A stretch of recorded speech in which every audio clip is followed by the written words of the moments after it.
এই নির্বাচনের কার্যক্রম ইতিমধ্যে শেষ হয়েছে। মাত্র কয়েকদিন আগে আমরা বিভাগীয় কমিশন মহোদয় আমরা নিয়মিত মিটিং করি, নিয়মিত আলোচনা করি। যেগুলো দূরবর্তী সেন্টার আছে সেইগুলো অ্যাবসোলুট নিরাপত্তার জন্য আমরা যে আর্ম ফোর্সেস ডিভিশন আছে, army, Bangladesh navy, coast guard, BGP, ক্রীড়া সংস্থা সবাই মিলে আমরা একসাথে কাজ করছি। যেগুলো সীমান্তবর্তী থানা আছে সেগুলো কিন্তু আমাদের খেয়াল আছে, যেগুলো নটোরিয়াস জেলা আছে, যেগুলো নটোরিয়াস স্টেশন আছে সেগুলো আমরা খেয়াল রাখি। 4800 গণভোট সম্পর্কে মানুষকে জানানোর জন্য সড়কের মধ্য দিয়ে আজকে ধরেন কর্ণফুলী ইন্স্যুরেন্স কোম্পানির যে অফিসটা, যে ভোট কেন্দ্রটা আছে, আজকে আপনি খুব ঠান্ডা দেখেন। 12 তারিখের ঠান্ডা নাও হতে পারে।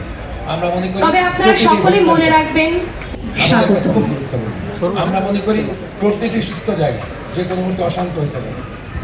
করলেই হবে না, প্রতীকে ভোট দিয়ে আমরা দৃঢ়ভাবে বিশ্বাস করি। এ প্রসঙ্গে আমি স্যার জেলা প্রশাসক স্যার ও বিভাগীয় কমিশনার স্যারের নির্দেশ সেবা কখনো বন্ধ করা যাবে না। দণ্ডপ্রাপ্ত অপরাধীকে তত্ত্বাবধায়ক সরকার, নির্বাচন কমিশন ও সরকারি কর্মক্ষেত্রে গণভোটের বিধান চালু হবে। বিরোধী দল থেকে নতুন করে লেখার সুযোগ নিয়ে এসেছে। তৃতীয়াংশ সদস্যের জোরে যেন সংবিধান যেমন ইচ্ছে আমার আগ্রহ নয়, দায়িত্বটুকু পালন করবে। ভোট দেওয়া এটা আপনার অধিকার। গণভোট নষ্ট না করতে পারেন। স্যার, তাই আমরা দৃঢ়ভাবে বিশ্বাস করি কোনো অপরিবর্তনীয় বিষয় নয়, এটি মানুষের ইচ্ছা শক্তির চান।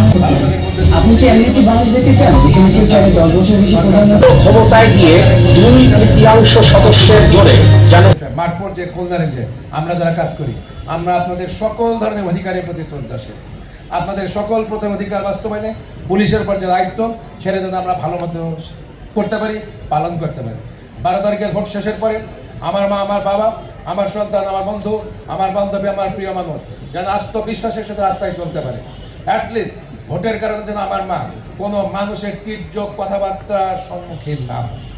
আমরা এটা আশা করি, পরিষ্কার আল্লাহর কাছে ওইটুকু দোয়া করি, হে আল্লাহ, যাদের রক্তত্যাগের মধ্যে দিয়ে আমরা সমবেত হয়েছি, একটা সুন্দর, একটা কাঙ্ক্ষিত, একটা স্বাপ্নিক বাংলাদেশ পেয়েছি। আমাদের যে অবশিষ্ট দিনগুলো ভালো যায়, আমরা যদি সুন্দর করে গণভোট এবং জাতীয় সংসদ নির্বাচনটা শেষ করে একটা আকাঙ্ক্ষিত জনগণের সরকার, প্রতিনিধিত্বশীল সরকার যেন প্রতিষ্ঠা লাভ হয়। কোনো অভিযোগ থাকে, ইভেন যদি আমাদের কোনো সিনিয়র অফিসার বিরুদ্ধেও থাকে, প্লিজ ডোন্ট হেজিটেট, প্লিজ আপনি আমাদেরকে ফোন করবেন, আমাদেরকে জানাবেন, লিখিতভাবে জানাবেন। আমরা যারা ইউনিফর্ম পরি, বিভিন্ন সার্ভিসের মানুষ আছে, যারা সিভিল প্রশাসনে কাজ করি, বিভিন্ন জায়গায় কাজ করি, আমরা একসাথে এই মুহূর্তে আমাদের হাইয়েস্ট প্রায়োরিটি 12 তারিখের নির্বাচন অবাধ, সুষ্ঠু, সুন্দর এবং এই নির্বাচনের মধ্য দিয়ে বাংলাদেশের জন্য একটা নতুন ধারা তৈরি করতে পারি।